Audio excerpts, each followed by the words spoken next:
Hello everyone, I am again Ritika Soni from Mansa College of Education. आज जो मैं theory आपको बताने वाली हूँ कि साइकोलॉजी की बहुत इंपॉर्टेंट थ्योरी है और स्टूडेंट्स डेवलपमेंट के बहुत ज़्यादा इंपॉर्टेंट फैक्टर से माना जाता है। ये सिगमंड फ्रॉइड द्वारा developed theory Freud psychosexual theory of development. Today I will discuss about Freud psychosexual theory of development. Sigmund Freud की साइकोसेक्सुअल थ्योरी क्या है विकास की। चलिए इस थ्योरी को आगे हम देखते हैं। सबसे पहले मैं आपको बता दूं सिगमंड फ्रॉइड ये कौन थे और इनका किस तरीके से योगदान रहा। फ्रॉइड की साइकोसेक्सुअल थ्योरी के नाम से ये थ्योरी फेमस है। इनका पूरा नाम सिगमंड फ्रॉइड है। ये ऑस्ट्रेलिया में बॉर्न हुए थे इन 1956। आरंभ में स्टार्टिंग में इन्होंने बिहार में एज अ न्यूरोलॉजिस्ट काम किया और उसके बाद फ्रॉइड ही पहले ऐसे व्यक्ति थे जिन्होंने सबसे पहले ये बताया कि जो भी बच्चों का एक्सपीरियंस है वो बेस्ड होता है उनके एडल्ट बिहेवियर का, यानी वयस्क अवस्था में वो जिस प्रकार का व्यवहार करते हैं वो उनका आधार होता है जिस प्रकार के अनुभव उन्हें अपनी बाल्यावस्था में प्राप्त होते हैं। फ्रॉइड ऐसे पहले व्यक्ति थे जिन्होंने इस कॉन्सेप्ट पर वर्क किया। वह यह विश्वास करते थे कि वयस्क व्यक्ति की जो पर्सनैलिटी है, पर्सनैलिटी एडजस्टमेंट ऑफ अडल्ट के जो पर्सनैलिटी एडजस्टमेंट है वो टोटली डिपेंड करती है कि किस तरीके के अनुभव उसे अपने बाल्यावस्था और किशोरावस्था में मिल रहे हैं। यानी कि बाल्यावस्था और किशोरावस्था में बच्चे के पास जिस प्रकार के अनुभव एक्सपीरियंस गैदर होंगे उसी के अनुसार उसका व्यक्तित्व समायोजन पर्सनैलिटी एडजस्टमेंट जो है वो अपनी पर्सनैलिटी को एडजस्ट करना सीखेगा। फ्रॉइड जो थे ये जीवन के प्रारंभिक वर्षों को सबसे ज़्यादा इंपॉर्टेंस देते थे। इनका ये मानना था कि 1 से 14 साल की जो एज है बच्चों की ये अधिक महत्वपूर्ण एज है, मोस्ट इम्पॉर्टेंट एज है। इसी के साथ अब मैं आगे बढ़ती हूँ principles of Freud personality theory.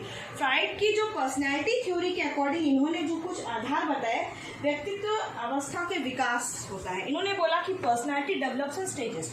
जो व्यक्ति की व्यक्तित्व होता है, पर्सनैलिटी होती है, वो हमेशा कुछ स्टेजेस में ही डेवलप होती है जो कि बाल्यावस्था में प्रवेश के साथ साथ आगे बढ़ता चला जाता है। बच्चे की उम्र जैसे जैसे 4 स्टेजेस होती है ह्यूमन डेवलपमेंट की, शैशवावस्था, बाल्यावस्था, किशोरावस्था, वयस्क अवस्था।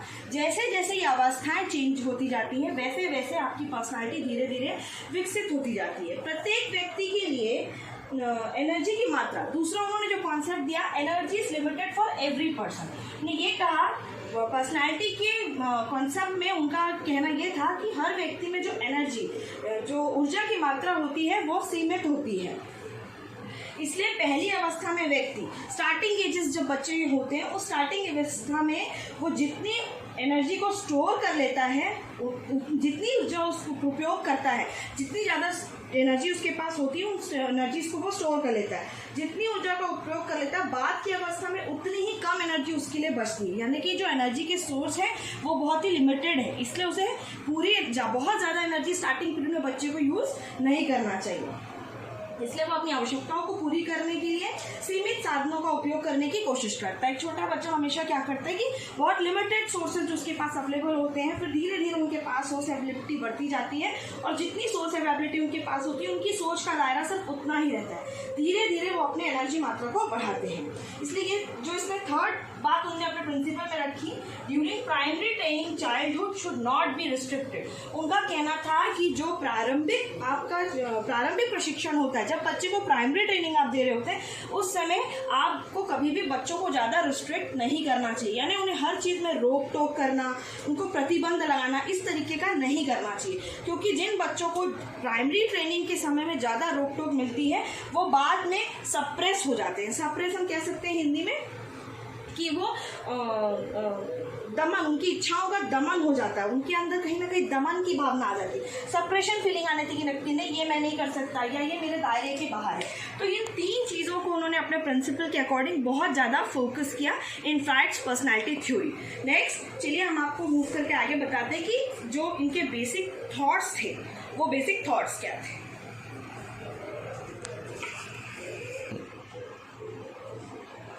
Basic thoughts of Freud's principles.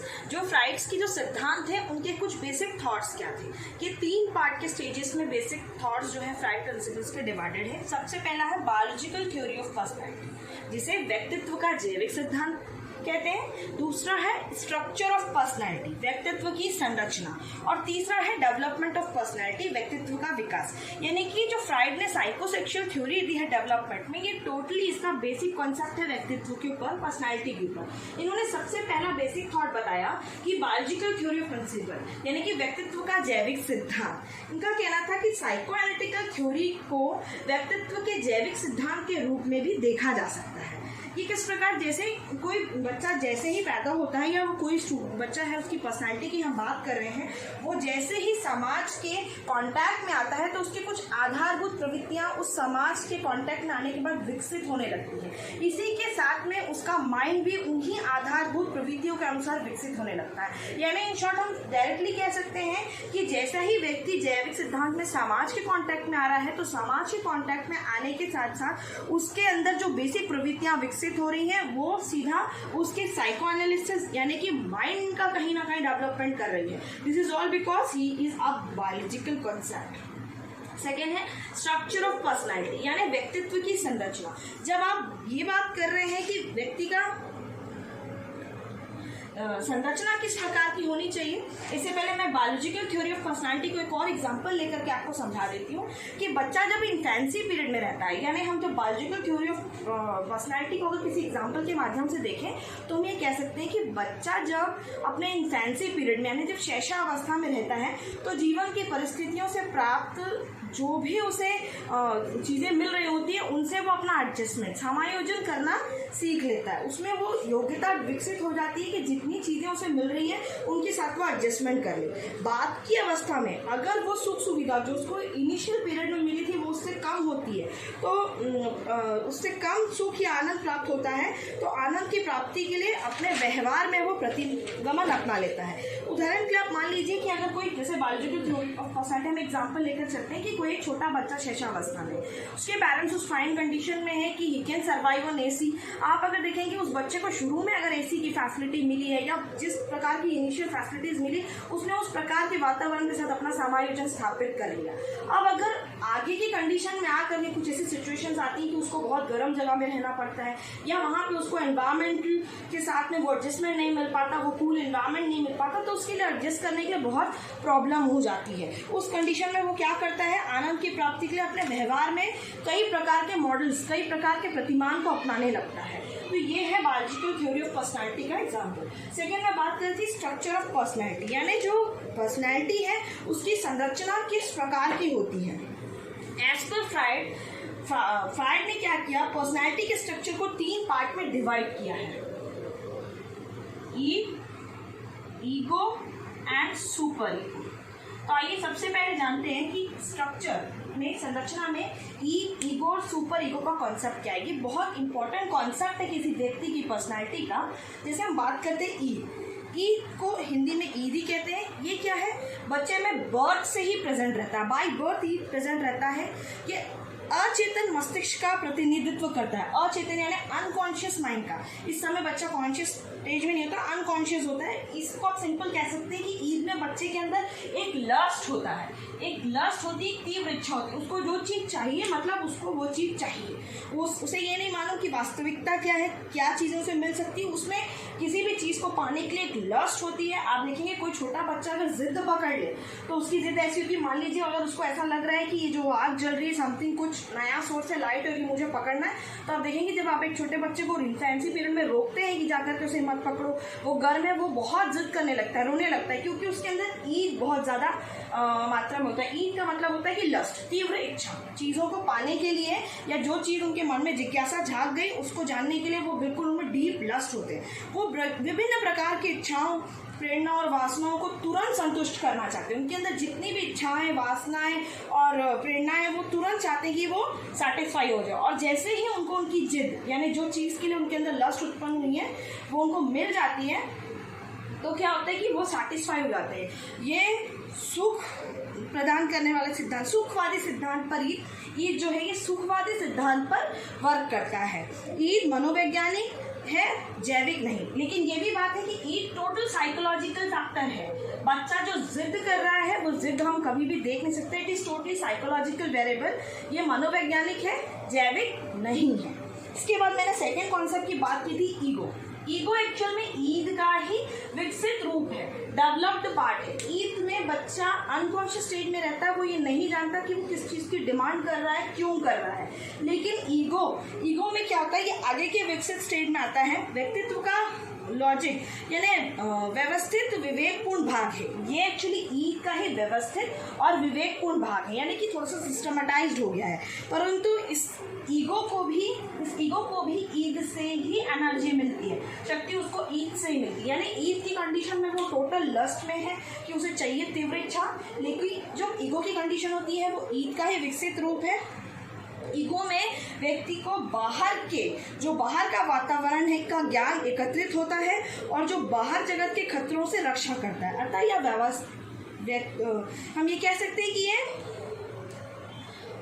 वास्तविकता के सिद्धांत का पालन करते हैं। अगर इन शॉर्ट में सिंपल वर्ड्स में समझाने की कोशिश करूं तो ईगो क्या होता है, ईगो जिस स्टेज के बच्चे को ईगो होता है, इस ईगो में व्यक्ति जान रहा है कि वो जिद कर रहा है, वो किस हद तक सच हो सकती है, कि किस ना उस जिद के प्रति उसको कॉन्शियस होना चाहिए। कई बार ऐसा होता है कि चीज़ों को जानने के बाद, अब एग्जाम्पल के लिए चाइल्डहुड पीरियड के बच्चों को ले लीजिए।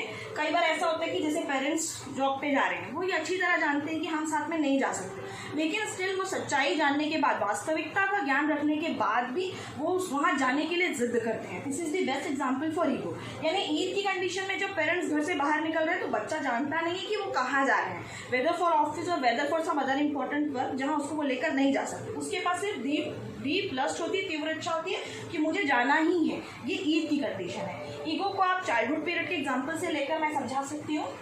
जैसे ईगो में बच्चा जान रहा है कि जो फादर जो है ये ऑफिस जा रही है, मदर जो ये ऑफिस जा रही है, and it is not possible कि वो उसको अपने साथ लेकर के जाए, लेकिन उसके बाद भी वो वास्तविकता को जानते हुए भी जिद करता है कि नहीं मुझे जाना है। Now the third comes super ego. Super ego यह व्यक्तित्व के अंत में विकसित होने वाला नैतिक पक्ष है। ये एक्चुअली मॉरल वैल्यूज पे वर्क करता है। एक नैतिक पक्ष है जो after the development of ego super ego develop होता है। सुपर ईगो के साथ वैसा ही व्यवहार करता है जैसा माता पिता बच्चों के साथ करते हैं।